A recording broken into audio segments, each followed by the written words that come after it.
Terima kasih Ustazah Arfaunisa dan Ustadz Yodi Indrayadi dan anak-anakku sekalian ya, sudah datang ke Ashihab, menyempatkan diri datang ke sini dan meramaikan yang ada di sini.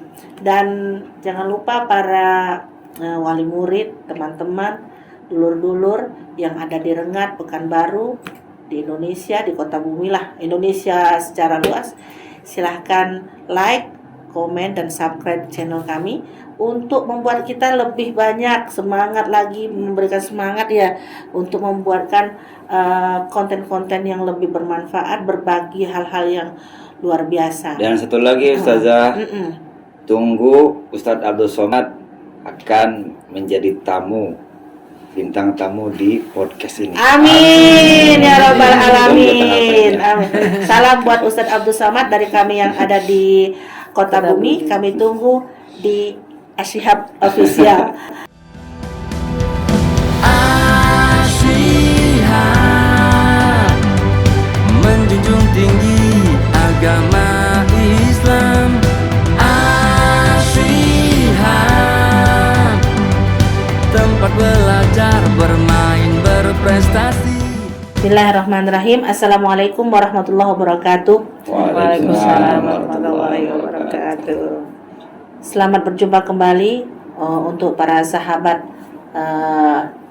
Ashihab Official. Hari ini kita akan bertemu kembali dan akan berbincang-bincang santai dengan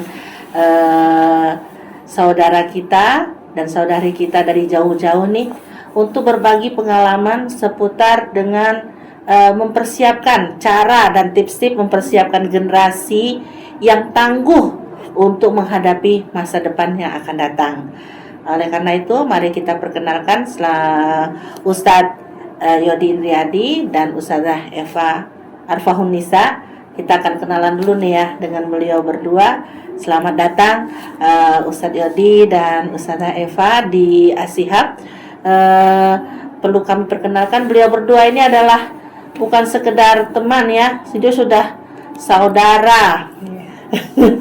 Iya, saudara yang jauh tapi dekat di hati. Benar nggak? Jauh di mata bukan berarti jauh di hati ya nggak, tapi dekat di hati. Masalah. Silakan Ustadz, perkenalkan dulu. Baik, bismillahirrahmanirrahim. Assalamualaikum warahmatullahi wabarakatuh. Waalaikumsalam. Pemirsa Ashihab Official, perkenalkan nama saya Yodi Indrayadi.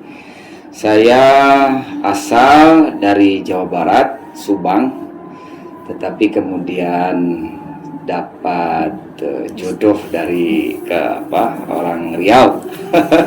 Kemudian kami sekarang alhamdulillah berdomisili di Riau, tepatnya di Kabupaten Indragiri Hulu, Kecamatan Rengat. Alhamdulillah. Sekarang sudah hampir berapa tahun di sana, sudah hampir 10 tahun lebih. Masya Allah. Alhamdulillah. Begitu Ustazah. Silakan Ustazah Eva. Ini istrinya nih, istri beliau nih, orang Rengat nih. Ya, terima kasih pemirsa Ashihab Official.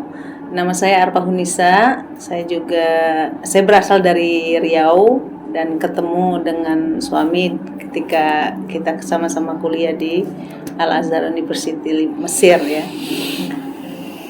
Ya, pertama kita tinggalnya di Jakarta, kemudian pindah ke Riau dan memulai pengabdian terhadap masyarakat di sana.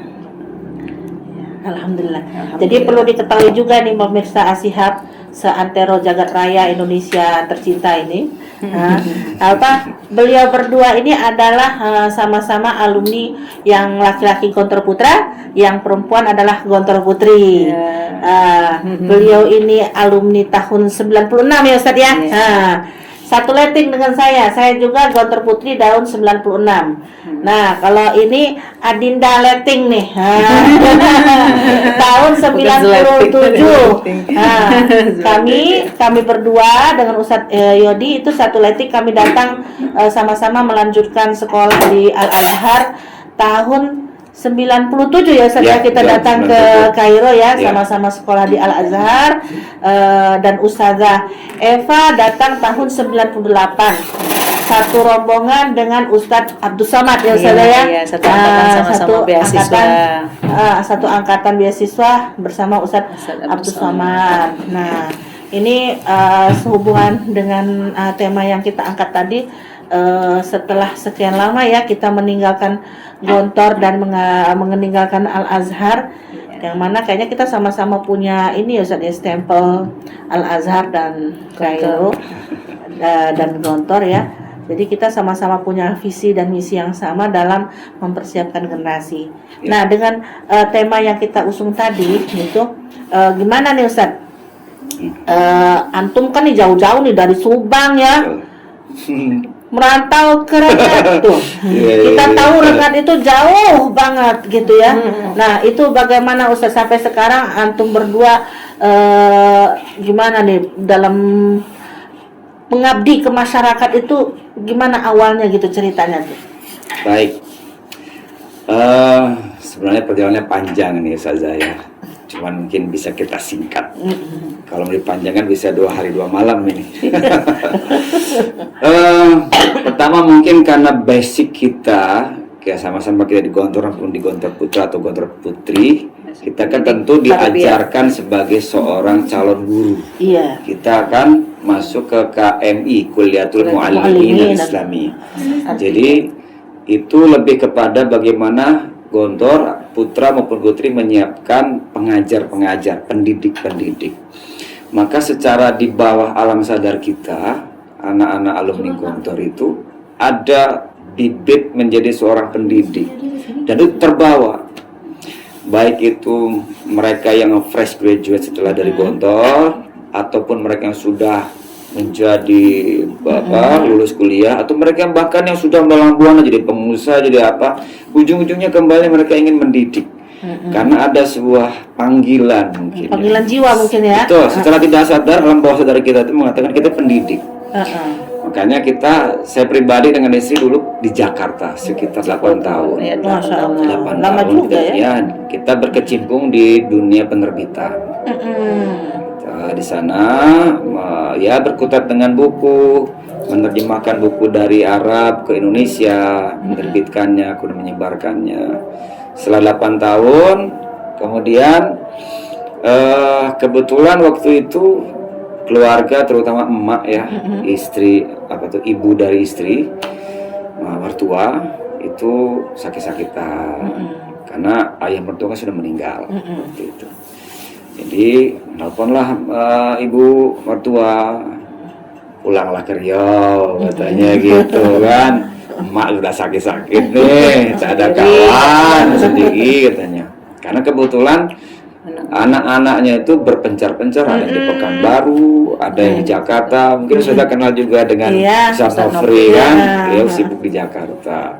Sementara yang bisa portable hanya kita. Karena nggak terikat gitu. Karena kan kita Terikat ya. Akhirnya kita ya udahlah, kita kembali ke sana. Dengan kebetulan di sana pun ternyata ada amanat, ada mimpi, cita-cita dari ayah mertua yang ingin memiliki lembaga pendidikan Islam. Subhanallah. Itu Jadi kan kita merintis. itu kan kalau dalam istilah pepatah itu bak gayung bersambut. Subhanallah. Kebetulan kita datang ke sana, kita alumni Gontor, KMI, kemudian bapak pun mertua ada mimpi seperti itu. Ya udah. Kita musyawarah sama keluarga kan, gimana ini? Ya udah kita Bismillah. mengabdikan ilmu kita, membuat sebuah lembaga pendidikan. Nah, disitulah kita mulai berkecimpung dari bidang dunia pendidikan. Meskipun saya dari Subang, ya namanya juga mujahid ya, di mana saja kita berasal, di mana kalau bahasa Gontor, di mana bumi dipijak di situ Itulah langit di ujung. Ardin Tataf, anta mas'ulun Islami. Jadi ya gimana lagi, kita harus berjuang di situ sampai situ mungkin. Jadi itulah mungkin kisahnya yang singkat padat. Ya, ngomong-ngomong itu apa namanya, nama lembaganya apa Ustaz? Lembaganya namanya Kaharaman Islamic Boarding School. Kaharaman Islamic Boarding School. Mungkin kalau untuk penjelasnya sistemnya itu bagaimana kepada ini kepala sekolah. Kaharaman itu mengambil dari nama ayah ya. Iya, Masya Allah. kan kebetulan almarhum bapak itu namanya Kaharudin. Rahman itu nama kakek. Makanya kita pengen maunya biar nama itu yang menjadi booming gitu, brand kita kan Kahar Rahman. Biasa kita KR atau legasi KR atau Karib biasanya. Nah, ya itu juga salah satu mimpi beliau kan. Emang di situ ada bangunan yang dulunya dibangun untuk sebelum kita ke ini juga ke pondok itu kan, oh ini bisa nanti kan banyak kamar-kamarnya. Oh ini bisa dijadikan lembaga pendidikan. Tuh cuma ketika kita sudah keluar dan saya kan ngikut suami, terus pasti nggak bisa langsung pulang gitu kan. Nah ketika pulang itulah ke Riau langsung. Oh kayaknya ini harus dimulai dari sekarang. Karena tuntutan zaman juga ketika itu di lingkungan kita melihat banyak lembaga-lembaga yang memang beda stylenya.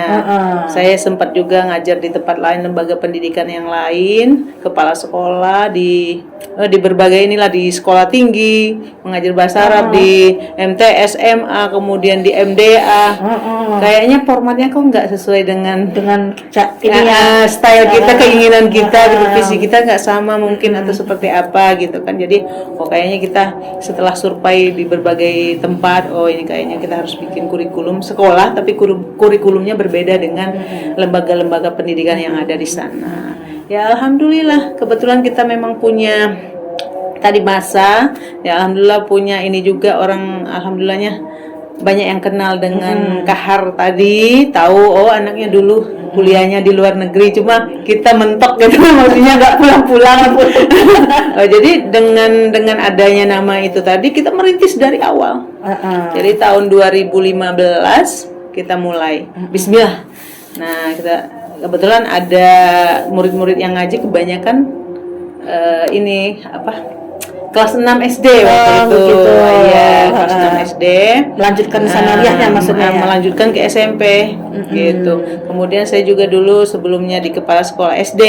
Jadi alhamdulillah lah koneksi-koneksi mungkin yang membuat sekolah ini alhamdulillah cepat berkembangnya. Dari awalnya 2015 ya. Awal itu juga termasuk anak kita yang nomor 1. Ini jadi santrinya lah ya. Santrinya. Jadi pertama kita melakukan sesuatu kayak ngaji di rumah bareng gitu kan. Itu karena memang kita mikir, biarlah di rumah saja karena ada anak kita yang ngaji, biar mereka ngajak teman-temannya. Jadi kan nggak perlu pergi keluar. Karena kalau mereka ngaji keluar tuh ada rasa kayak khawatir juga kan kemana gitu kan. Nah, ayo ajak teman-temannya untuk ngaji di sini. Nah, kebetulan mereka sama-sama kelas 6, ada sekitar belasan orang waktu itu. Jadi, ayo kalian mau nggak sekolah di tempat Umi nanti kalau Umi bikin sekolahan. Nah, gitu. Mereka langsung iya. Dari situ pertama. Ya udah, oke. Kita langsung bismillah. Kalau namanya kita waktu itu nggak kepikir gimana gedungnya, gimana ininya, fisiknya seperti apa, bangunannya seperti apa. Tapi kita memikirkan nih apa ya kurikulumnya, program-programnya, itu yang kita pikirkan. Nah, alhamdulillah kebetulan program-programnya tidak ada, program unggulannya itu tidak ada terdapat di lembaga yang lain. Ya, alhamdulillah lama kelamaan meningkat jumlah siswanya juga alhamdulillah meningkat dari tahun 2015 hanya 16 orang. 2016 itu meningkat jadi 35. Kemudian tahun ketiganya 2017 itu meningkat lagi 45 siswa. Kemudian meningkat lagi jadi 75. Subhanallah. Kemudian langsung 150 paling ini pas masih Covid. Karena orang COVID tua. itu. Karena di sekolah yang lain kan yang ketika Covid itulah yang paling banyak, 5 kelas itu sekitar berapa kalau 5 kelas Pak? 150-an satu angkatan itu SMP-nya. Jadi ketika Covid itu orang tua kan kita tetap sekolah karena kita ada yang asrama juga. Nah akhirnya yang anak-anak non asrama itu pada masuk asrama karena mereka kan orang tua pada risau gitu. Iya. Nggak mau, aduh ini gimana nggak sekolah-sekolah, akhirnya mereka masuk pondok gitu. Nah itu, jadi ya alhamdulillah kemudian berkembang yang tadinya SMP Islam, kemudian kita dengan rekomendasi dan permintaan orang tua yang angkatan pertama itu minta didirikan SMA. Jadi kita juga tidak terbayang waktu itu mau mendirikan SMA. Ya bangunannya aja masih sederhana kan. Kita apa adanya, bahkan mungkin kita juga punya cita-cita dulu kita bikin sekolah alam aja karena di sekitar pondok itu kan ada kebun-kebun sawit. Jadinya kan mereka senang kalau main-main alami gitu. Tapi apakah kalau di kampung ini yang alami ini laku gitu kan, masih banyak yang suka gitu kan, kadang-kadang kayak gini. Tapi udah, yang penting enjoy. Kemudian mereka kita bikin banyak-banyak agenda acara gitu kan yang sifatnya mendukung ini pendidikan gitu, yang ada nilai-nilai mereka, nilai-nilai kebersamaan dan sebagainya. Nah, alhamdulillah mereka enjoy. Itu dari pagi kita bikin full day school. Bahkan kadang-kadang, untuk tahun pertama itu kita bikin semi pondok. Ya memang pertamanya bukan pondok pesantren, tapi kita bikin semi pondok. Mereka nanti ada yang mandi di kita, ada yang juga pulang nanti habis maghrib datang lagi. Nah itu ngaji tafsir hadis dan sebagainya itu malam. Jadi kita gimana menciptakan pondok yang kayak di Jawa gitu loh. Begitu. Nah, jadi mereka itu ke pondok untuk ngaji malam-malam. Misalnya izin ke orang kegiatan malam untuk mengaji. Izin ke orang tua mau ke pondok mau ngaji. Nah, gitu. Alhamdulillah itu berjalan selama 4 tahun ya. Ngaji malam itu kita belum jadi pondok pesantren awalnya. Tapi karena banyak orang tua tahu background kita dari pondok pesantren, mereka mengiranya ya pondok pesantren gitu. Akhirnya nitipkan. Kebetulan banyak kamar kan, titip udah yang dari jauh akhirnya menginap. Nah, menginap setelah tahun ketiga atau keempat ya, Pak? Yang Kemenak di situ, Kementerian Agama langsung meninjau gitu kan, maksudnya mengusulkan gimana kalau nggak ini aja katanya, jadi pondok pesantren saja karena udah ada musolanya, ada kiai di dalam, kita tinggal di situ. Kemudian mereka kan walaupun sekolah formalnya SMP di bawah naungan dinas pendidikan, tapi kalau untuk kehidupan di dalamnya kan ada asramanya, itu bisa. Akhirnya di bawah naungan depan, pondok pesantrennya. Mungkin ya alhamdulillah dimudahkan segalanya. Alhamdulillah. Surat izin dan sekarang, sebagainya dimudahkan. Jadi muridnya berapa itu saat ini nih tahun 2024 ya? Udah pernah sampai 500-an. Masya Allah. Tapi sekarang agak menurun sedikit. Karena memang ya mungkin banyak faktor, karena di tempat kita juga sudah banyak lembaga pendidikan Islam yang lain berdiri. Waktu kita pertama berdiri itu memang nggak begitu banyak gitu kan. Nah, akhirnya berkurang sedikit, sekarang 450-an lebih lah gitu. Itu SMP dengan SMA. Wah, luar biasa ya. Perjuangan dari 2015 ya. 2015. Iya. Jadi tadi itu dari cerita antum ini ibarat kata tuh awalnya dari rumah pribadi biasa. Untuk mendidik anak sendiri awalnya karena anak-anak memang harus dididik mengaji seperti itu. Nah, sekarang dari Ustadz Yodi nih dan Ustazah Eva tadi kan cerita tentang mengaji tuh sama anak-anak itu. Dari tema kita tadi itu, apa tips-tipsnya nih kita bisa berbagi dengan masyarakat luas dalam mempersiapkan generasi ini? Kenapa antum tadi bercerita kalau keluar kayaknya kita ada kekhawatiran ya. Terus antum tadi cerita mengajar sana di sini juga kurang ada kenyamanan karena berbeda dengan visi misi kita gitu ya, dan apa yang kita inginkan terhadap anak. Nah, itu kenapa Ustazah sampai berpikiran seperti itu? Sementara banyak nih sekarang tuh udah deh anaknya taruh aja dengan guru ngaji ini, guru ngaji gitu. Nah, jadi pandangan antum dengan mempersiapkan generasi kita ini bagaimana gitu? Antum dulu dah. Baik, tanggung jawab utama mendidik anak itu ada di tangan orang tua. Itu tanggung jawab utama. Nomor satu ya. Nomor satu. Dan bahkan itu tanggung jawab yang tidak bisa dilepaskan. Sampai di hari akhir nanti setiap orang tua itu pasti akan diminta pertanggungjawaban tentang anak-anak mereka. Ada banyak pilihan sih mungkin. Kalau misalnya orang tua, tentu saja kan ada orang tua yang punya kesibukan sehingga tidak punya waktu, tidak punya kesempatan untuk mendidik anaknya secara langsung. Tentu saja mereka akan menitipkan ke sekolah-sekolah atau ke lembaga-lembaga pendidikan untuk dididik. Kalau berdasarkan tuntunan Islam, tentu saja pendidikan yang paling utama itu pendidikan agama. Karena basic utama manusia hadir di muka bumi ini tentu saja untuk mengenal Tuhannya, untuk ibadah kepada Allah. Maka pendidikan ketakwaan, keimanan, keagamaan itu mutlak nomor satu. Nah, anak-anak tuh harus punya fondasi yang kuat keagamaannya itu. Terutama hal-hal yang sifatnya fundamental lah. Misalnya dari rukun Islam yang 5 itu saja mereka kuasai, rukun iman yang 6 itu mereka kuasai, cukup itu saja saya rasa sudah mumpuni lah, itu siap. Untuk dalam keluarga ya, dalam keluarga dan untuk menghadapi tantangan masa depan tuh kuat, harus memperkuat itu dulu akidahnya, sehingga anak-anak itu nanti tidak melenceng. Nah, karena kan akidah ini yang menuntun, ya akan menuntun manusia ataupun anak-anak kita ketika mereka hidup ke depannya. Itu tuntunan itu kan akidah tentu saja. Bagaimana mereka memilih ini yang benar, mana yang baik, karena pada akhirnya semua yang kita lakukan tentu akan diminta pertanggungjawaban di hadapan Allah kan. La tazulu qadama 'abdin hatta yus'al an arba. Tidak mungkin seseorang itu beranjak pada hari kiamat nanti dari posisinya sampai mereka ditanya 4 hal. Tentang umurnya, tentang hartanya dan sebagainya. Itu akan diminta pertanggungjawaban oleh Allah. Nah, mereka atau anak-anak yang tidak mengenal agama itu sangat dikhawatirkan sekali kan. Karena dunia ini kan tidak akan selamanya.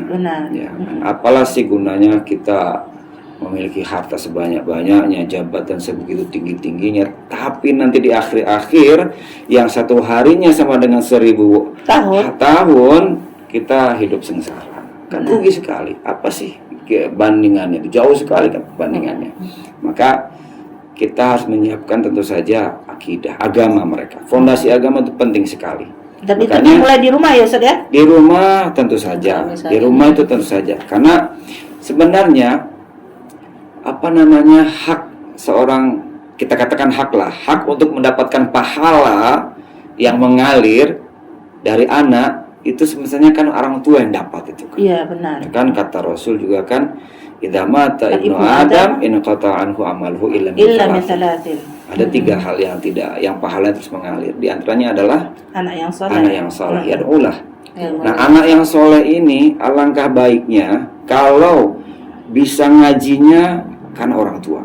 Coba bayangkan berapa pahala yang akan mengalir untuk orang tua. Untuk orang tua ketika anaknya mengaji, a'udzubillahi minasyaitonirrajim. Mereka kenal alif dari mulut kita, dari ibu kita, dari bapak kita, dari bapak dan ibunya. Tahu alif bata. Kemudian setelah mereka punya anak, mengajarkan ke anaknya. Itu berkali-kali lipat. Bayangkan, itu kan harusnya orang tua yang dapat. Iya. Sayang sekali kalau seandainya mereka harus menyerahkan udah ngaji sama orang aja, ngaji sama tetangga sana, sama ustaz sana, kan rugi. Jadi kesempatan pahala mengalirnya itu kan juga tak dapat. Itu. Jadi basic seperti belajar Al-Quran, belajar ngaji, belajar akidah, mengenalkan Allah itu satu. Nah, Nabi kita ini penyayang, baik.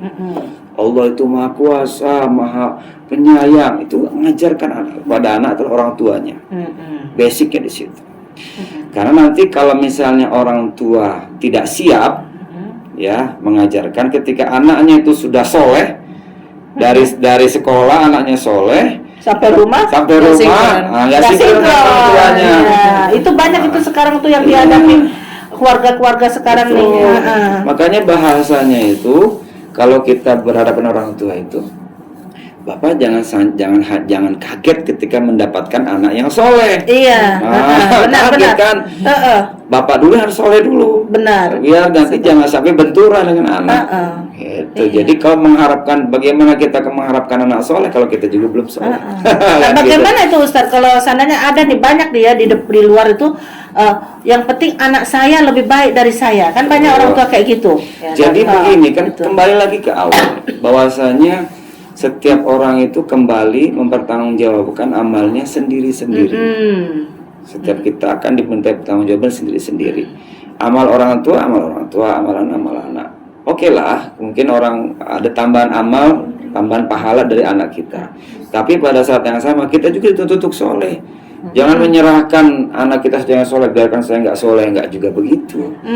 Tapi berusaha kali ya. Usahakan, kan kita juga mau di akhirat nanti berkumpul bersama kan. Benar. Jangan sampai ketika kumpul nanti mana bapak lagi di sana di sebelah, nggak enak begitu kan? Lagi di sebelah. Kalau sama-sama kan enak, bapak satu rumah di surga nanti kan. Kan lebih enak begitu. Jadi orang tua pun perlu belajar. Jadi jangan sampai anaknya disekolahkan sekolah agama, orang tuanya juga tidak belajar. Harus sama-sama belajar. Jangan sampai nanti anaknya lebih pintar daripada orang tuanya. Harus sama-sama pintar gitu. Itu mungkin perspektif untuk ini tadi ya, asli mempersiapkan anak yang soleh, kan kita yang lebih wajib untuk mengajar. Nah, peran kita di lembaga pendidikan sebetulnya ya tadi itu yang biar tidak terputus amal kita itu, kita mengabdikan ilmu kita yang ada. Makanya kita membuat lembaga tadi, lembaga pendidikan ya, karena kita backgroundnya memang lulusan ini kan, lulusan agama gitu, kuliah Usuluddin dan ini dari Al Azhar. Nah, itu istilahnya untuk memanfaatkan ilmu kita yang ada dan membantu. Mungkin ada orang tua yang memang tidak sempat untuk mendidik anaknya langsung, membarengi atau mungkin menemani, mungkin ada yang yatim atau seperti apa, kan kita juga nggak. Nah, makanya bukan hanya anak kita saja yang kita didik sendiri. Ayo ajak teman-temannya dengan datang ke sekolah kita. Tapi Ustazah tadi kan langsung mengajarkan kalau anak sendiri terus mengajak yang lain ya. Di sini dalam peran kita sebagai seorang ibu lah ya, al-ummu madrasatun, untuk auladnya itu anak-anaknya gitu ya. Nah, itu bagaimana dengan pendapat Ustadz tadi bahwasanya orang tua kan mempersiapkan ya. Nah, di sini saya tertarik tuh dengan ibu langsung yang mengajarkan. Nah, bagaimana tanggapan Ustazah gitu untuk ibu-ibu yang lain, karena sekarang ini banyak ibu-ibu yang lebih mengambil peran sebagai berkarir, dengan alasan tuntutan kehidupan ekonomi segala macam. Jadi bagaimana nih tanggapan antum? Ya, kalau kita sih alhamdulillah anak-anak kita dari anak pertama sampai keempat ya, itu alhamdulillah kita sendiri, khususnya saya sendiri yang mendidik mereka belajar baca. Dulu kan waktu di Jakarta sempat menjadi guru TK. Jadi dia itu anak pertama dan kedua itu dari TK sampai SMA saya guru. Subhanallah. Ya Allah. Jadi adanya nomor 3 dengan 4 itu sempat ngiri juga loh, Bu, kok ini gitu kan. Kita TK-nya nggak sama ibu dulu. Jadi sebelum menjadi guru SMP, guru SMA, TK dulu gitu. Jadi guru TK dulu. Jadinya. Nah, kalau untuk tadi orang tua yang lain yang mungkin ya mereka kan punya mungkin bukan tidak mau mendidik, mungkin mereka belum tahu caranya seperti apa, mungkin mereka belum menguasai ilmu agamanya. Kan ada yang memang kalau menurut saya sih seperti itu, tapi memang wajibnya kan mereka mendidik anak-anak mereka gitu. Paling tidak mungkin dari sini saya ngambil kesimpulan, mungkin bagi peran orang tua yang backgroundnya mungkin bukan agama ya atau dalam dunia pendidikan, paling tidak bisa mengarahkan ke mempersiapkan generasi berikutnya itu untuk lebih dekat dengan agama. Mungkin begitu ya Ustaz ya. Jadi begini ya, kita selama ini kan orang tua banyak juga belajar itu kan, terutama kesehatan. Banyak orang tua yang bukan backgroundnya kesehatan tahu kesehatan. Iya benar. Banyak orang yang nggak tahu bukan pendidikan tahu pendidikan. Iya. Kenapa nggak orang tua yang bukan background agama tahu agama? Benar sekali. Bisa begitu. Jadi agama itu nomor satu. Makanya wajib orang tua belajar. Meskipun mungkin merasa sudah terlambat, nggak ada kata terlambat untuk belajar ya. Benar. Harus mereka belajar. Lubul ilma walau. Jadi karena apa? Pada faktanya banyak orang tua ataupun banyak orang-orang yang sudah dewasa yang backgroundnya berbeda, tapi banyak mendapatkan informasi-informasi baru di luar bidang keahliannya. Kan gitu. Benar. Benar kan? Banyak ada orang tua yang lebih pintar daripada dokter. Benar. Wah, ini sakit ini nih. Kalau jantung jangan makan ini. Makan ini. Nah, ini gara-gara apa namanya sering makan ini akhirnya asam urat nih. Itu kan harus itu kan bisa diakses. Nah, kenapa agama juga tidak seperti itu? Bisa dengan cara banyak cara mungkin dengan melihat media sosial atau dengan ngaji rutin setiap pekan. Saya rasa itu bisa. Nah, jadi tetap orang tua itu punya kewajiban di situ, terutama untuk hal yang dasar dulu ya. Kalau mungkin yang lebih sifatnya pengembangan tentu nanti ada yang profesional ya, seperti Ustadz Ustazah itu profesional. Kalau mau mungkin mengarahkan atau mendidik anak menjadi lebih dalam ke dalam hal agama. Tapi untuk hal-hal mendasar, basic itu penting.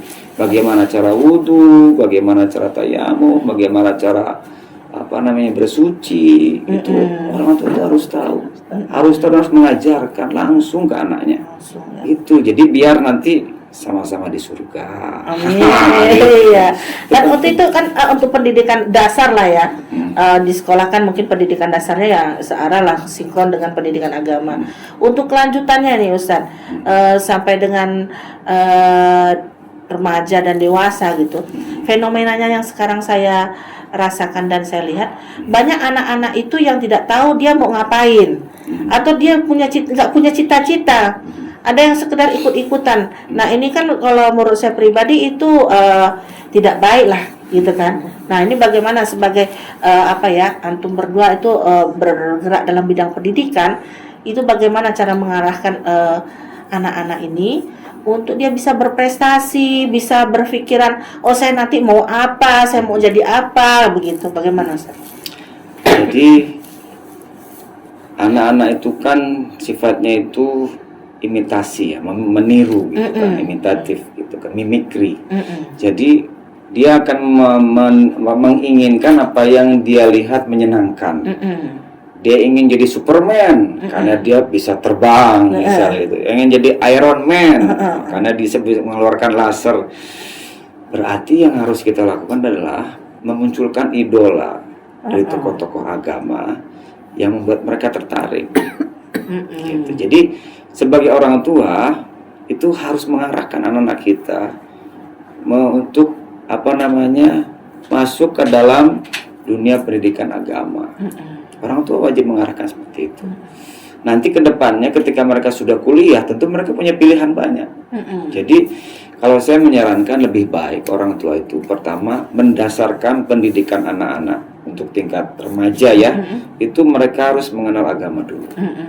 Sekolahkanlah di sanawiyah, di aliyah, di SMP Islam, ataupun di SMA Islam, ataupun di pondok pesantren. Lebih bagus lagi pondok pesantren.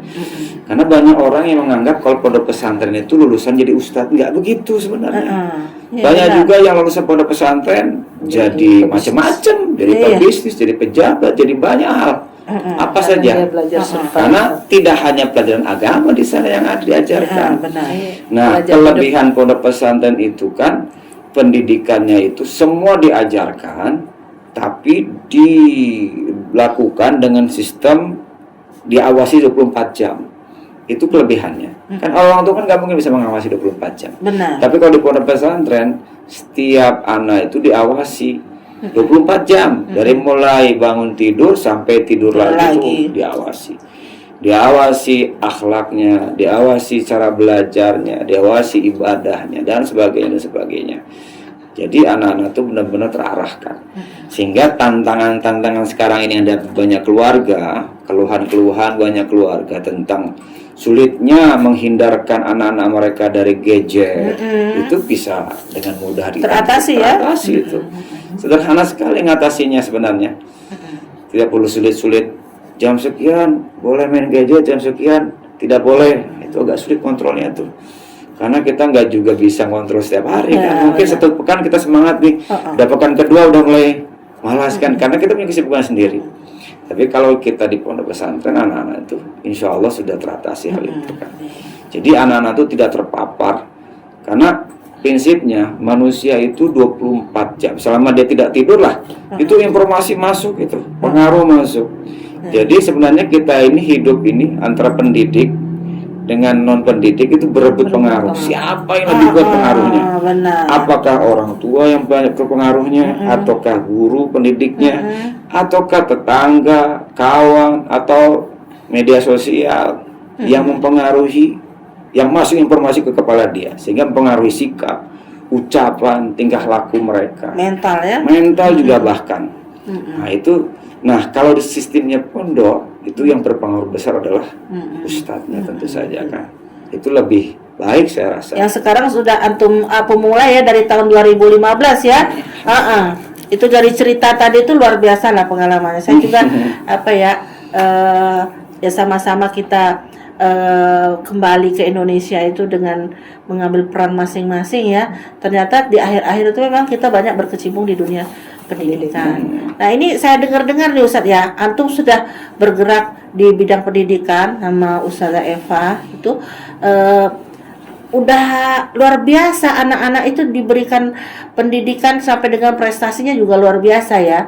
Nah saya dengar ini pendidikan di sana di bidang SMA ya, SMA, tapi program unggulannya kok bisa anak SMA itu bisa berbahasa Arab itu bagaimana gitu Ustaz? Ya, nah ini kan luar biasa. Yang saya dengar tuh kalau SMA itu paling SMA unggulan atau apa ya, yang bahasa Arabnya ya bahasa Arab di buku. Kalau sampai ikut lomba berbicara itu suatu hal yang luar biasa tuh Ustazah itu. Itu gimana itu kok idenya bagaimana kok bisa anak SMA diajarkan bahasa Arab gitu? Itu gimana tuh? Ya kalau misalnya bahasa itu kan dalam untuk era ke depan ya, untuk masa depan itu kan penting ya bahasa.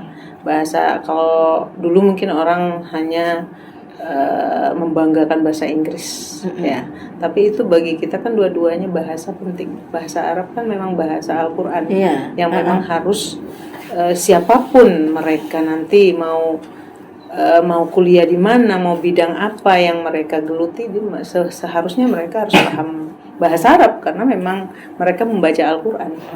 Nah, makanya pertama kali yang kita ajarkan mereka itu apa motivasi kamu untuk belajar bahasa Arab. Kalau bidang umum dan sebagainya memang SMA kan wajib ya. Mereka juga harus tahu. Nah, kenapa kalian harus menguasai bahasa?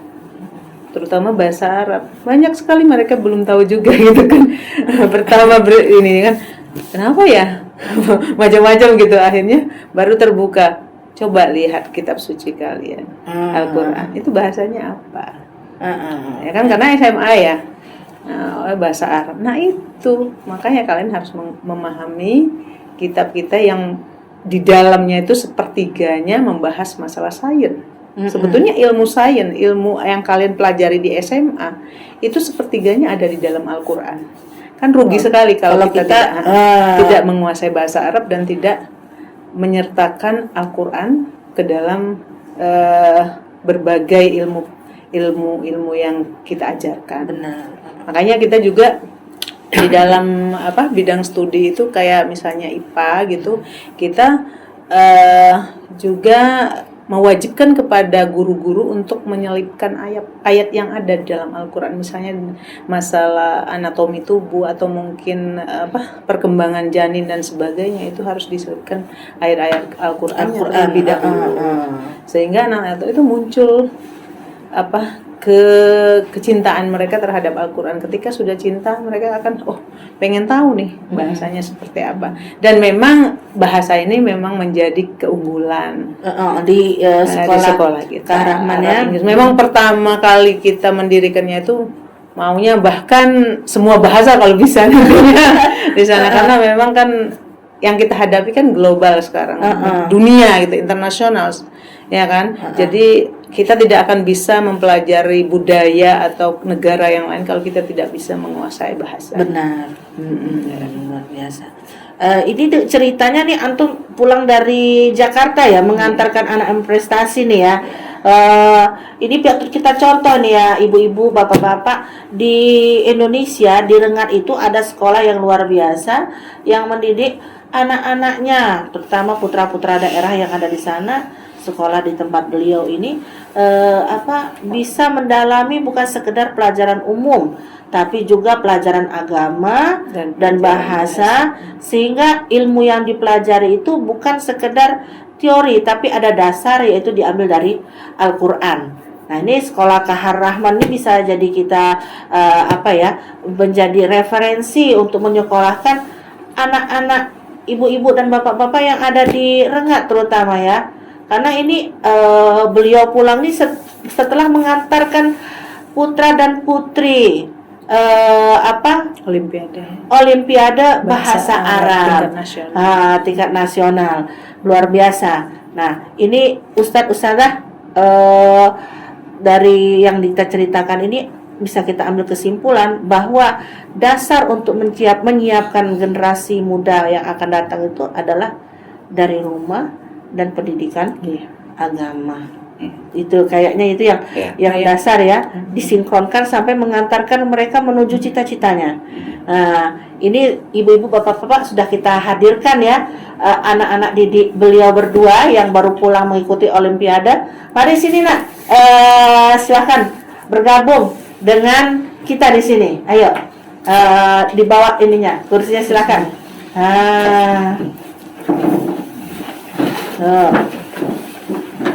Gabung di sini ya, bergabung di sini. Ayo, duduk di sini. Luar biasa perjalanan dari Rengat ke Jakarta, terus balik lagi ke sini, itu sudah sekian hari ya. Luar biasa ini perjalanannya ibu-ibu. Ayo, gabung di situ. Ada yang di sini. Nah, biar saya di sini. Ayo. Tali. Masya Allah. Boleh ini dikenalkan, Ananda. Ini siapa namanya? Indah apa? Indah Permatasari. Indah apa nih? Indah Febia Sastra.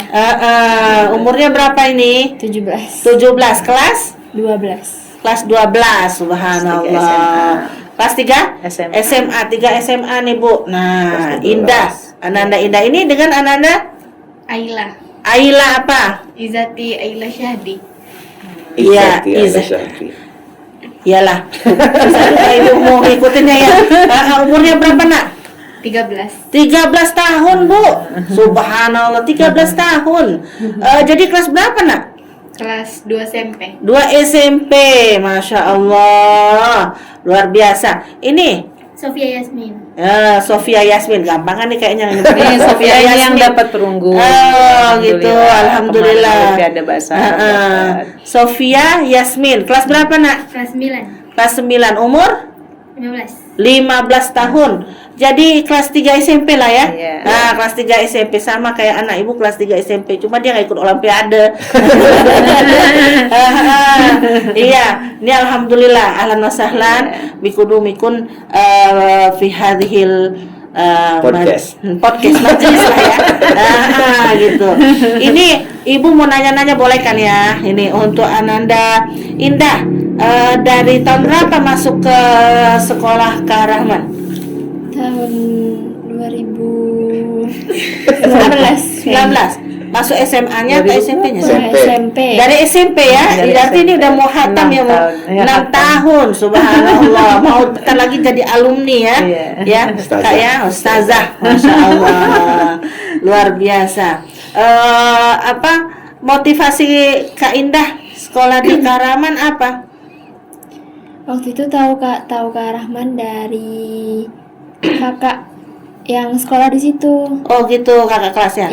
Bapaknya tuh teman ayah. Jadi Kak Aisyah itu sekolah di situ. Oh begitu. Jadi pengen sekolah di sana juga. Iya. Oh begitu. Atau apa ada apa yang dilihat dari sekolah Rahman? Cuma ikut-ikutan kakak kelasnya apa gimana?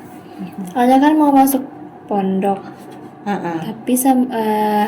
tapi karena waktu itu masih kecil, Mm-mm. jadi jauh-jauh belum ada pondok di Rengat.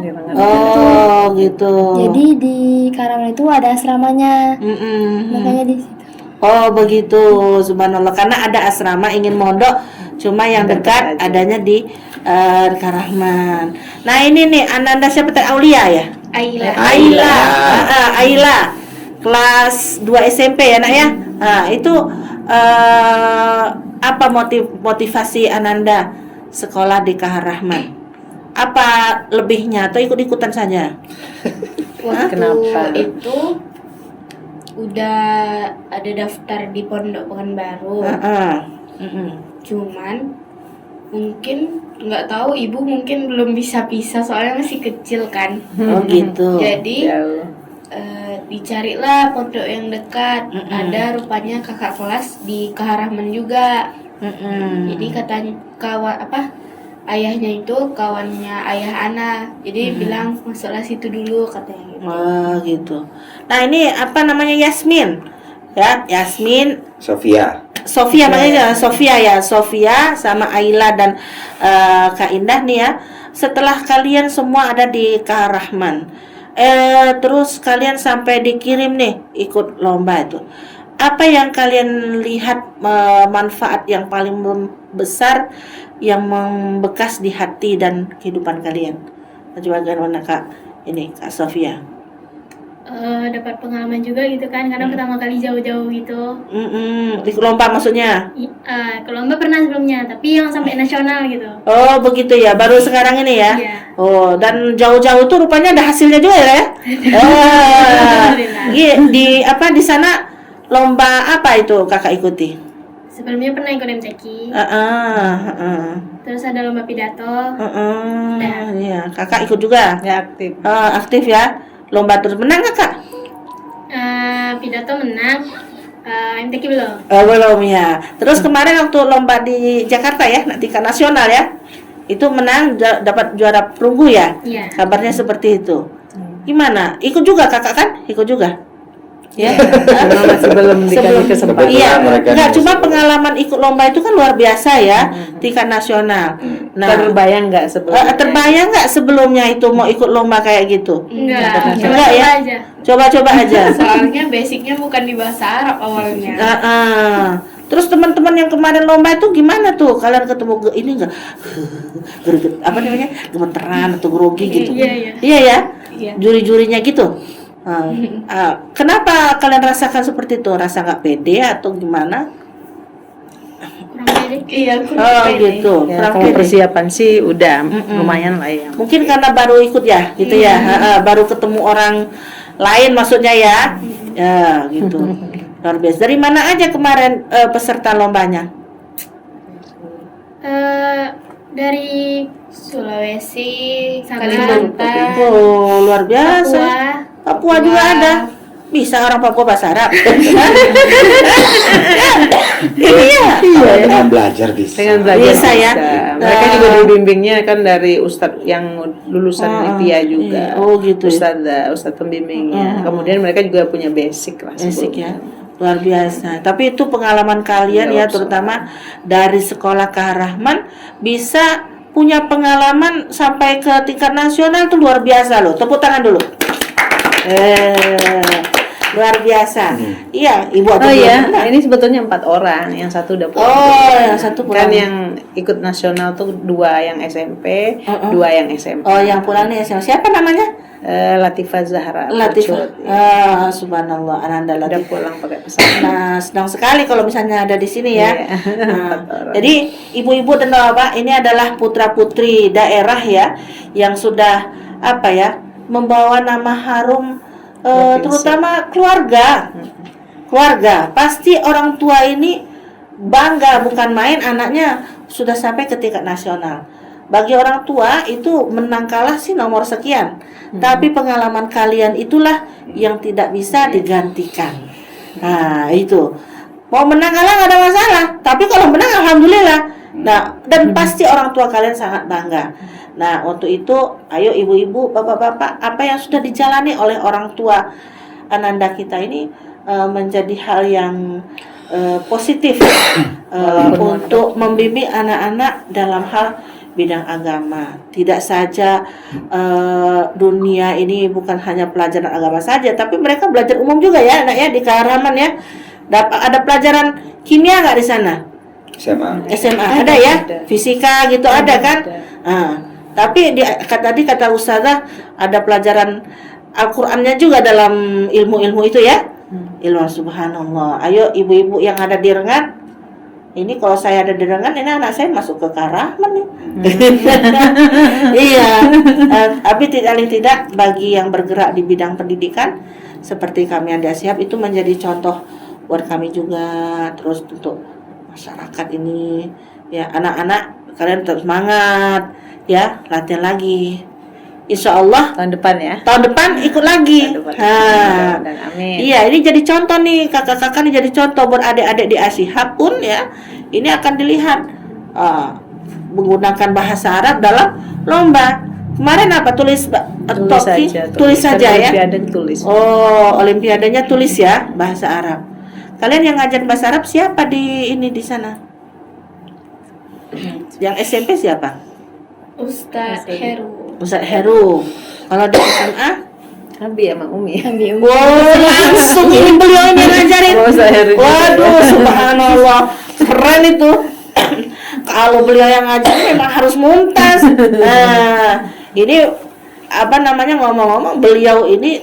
Nah, kalau beliau ini teman ibu dari apa ya?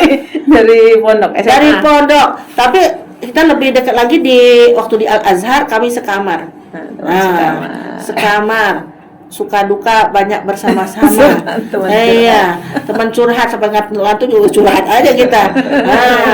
Beliau ini luar biasa. Kami dulu sering belajar bareng. Terus juga PMRed ya kalau nggak salah ya, informatika ya, pimpinan redaksi, penulis, editor juga. Iya, di buletin milik ISMI ya. Kita ISMI. Jadi silahkan ambil manfaat dari beliau ini, luar biasa. Beliau berdua ini saya saksi hidupnya bahwa beliau berdua ini adalah sosok yang luar biasa gitu. Jadi kalian harus berbangga hati punya guru seperti beliau ini. Itu. Pesan Ustazah untuk para wali murid ataupun orang tua yang di luar bagaimana nih? Ustaz dulu. Pesan-pesan buat beliau-beliau ini. Baik. Pesan untuk para orang tua tentu ya. Secara umum khususnya Ashihab ya. Wali-wali murid Ashihab. Umum dulu tentu saja ya, kan. Jadi secara umum mungkin masukkanlah anak-anak itu atau didiklah mereka dasar-dasar agama. Karena itu penting yang bisa menyelamatkan anak-anak kita dari pedihnya siksa neraka. Masya Allah. Itu yang paling penting. Kemudian untuk orang tua atau masyarakat sekitar di lingkungan di Lampung mungkin atau di Kota Bumi ini, tentu saja untuk pendidikan dasar ini bisa disekolahkan juga di Ashihab ini. Luar biasa karena kami juga tahu bagaimana Ustazah Ella Mazila ini waktu di Mesir, bagaimana kebaikan beliau, keilmuan beliau dalam hal tentu saja ilmu agama dan lain sebagainya, beliau luar biasa. Terutama apalagi sekarang ini sudah ada SD, di sini SD, TK ada ya, dari mulai TK mungkin, TK, SD, SMP, bahkan ada tahfiznya juga ya. Ini merupakan peluang besar, kesempatan besar. Mungkin di lingkungan kita terdekat ada lembaga pendidikan Islam yang mengajarkan dasar-dasar agama, maka ini adalah peluang bagi kita orang tua untuk menyekolahkan anak-anak kita di sini. Insya Allah berkah. Amin. Menjadi saksi para guru di sini orang-orang yang ikhlas mengabdikan waktu mereka, tenaga mereka, pikiran mereka untuk investasi akhirat. Nah, ini merupakan sebuah kebaikan, insya Allah positif dan akan menjadi keberkahan. Karena itu insya Allah sepantas dan selayaknya untuk menyekolahkan anak-anak di sini. Insya Allah setelah mungkin sekolah di sini, anak-anak mendapatkan basic agama, anak-anak menjadi kuat secara mental, secara akidah terutama. Karena tantangan kita juga depan itu akidah, luar biasa akidah. Kita dibombardir oleh pikiran-pikiran, aliran-aliran yang bisa membuat kita, akidah kita menyimpang. Benar. Itu saja, banyak sekali sekarang ini, banyak sekali akidah-akidah yang menyimpang, yang membuat anak-anak kita yang mungkin tidak kuat akidahnya itu akan terbawa. Ya, jadi lemah dia. Lemah. Nah, itu penting sekali bentengi kita sejak kecil anak-anak kita itu dengan akidah. Karena itu paslah mungkin untuk anak-anak kita sekolahkan di sekolah yang mendasar, yang mendidik ataupun yang menanamkan dasar-dasar ilmu agama. Nah, disinilah tempat yang tepat untuk menitipkan anak, menitipkan akidah mereka, menitipkan nilai-nilai agama mereka. Ya. Dan doa kami juga mudah-mudahan sekolah ini menjadi sekolah yang maju. Amin, Allahumma amin. Mudah-mudahan semakin berkah dan yang paling penting menjadi manfaat sebesar-besarnya buat masyarakat dan umat Islam. Amin. Amin ya rabbal alamin. Iya. Saya rasa mungkin itu pesannya. Iya. Ya. Kali ini Bunda Eva dulu, Ustazah Eva nih. Lain ini. Ya mungkin sudah lebih banyak ya dari Ustadz tadi, tapi kalau saya lebih ke ini, man aroda dunia fa alaihi bil ilmi wa man aroda al akhirah fa alaihi bil ilmi. Jadi kita kalau mau menggenggam dunia kita harus punya ilmu. Nah, kalau mau menggenggam akhirat, mendapatkan akhirat nanti kehidupan yang enak di akhirat, kita juga harus ada ilmunya. Iya. Nah, untuk membuka ilmu itu kita perlu kunci. Kunci itu tadi bahasa. Ya, kita harus kalau mau mempelajari ilmu-ilmu agama kita harus menguasai bahasa Arab. Iya. Bahasa Inggris kalau mau menggenggam dunia.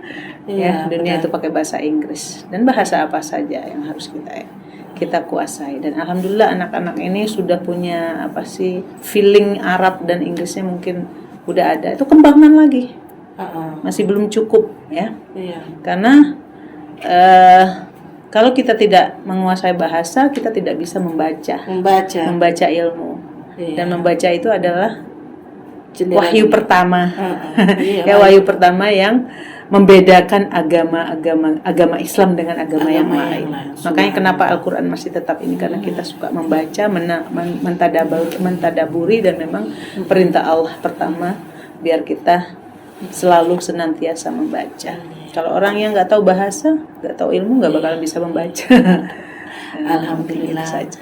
Terima kasih Ustazah Arfaunisa dan Ustadz Yodi Indrayadi dan anak-anakku sekalian ya, sudah datang ke Asihab, menyempatkan diri datang ke sini dan meramaikan yang ada di sini.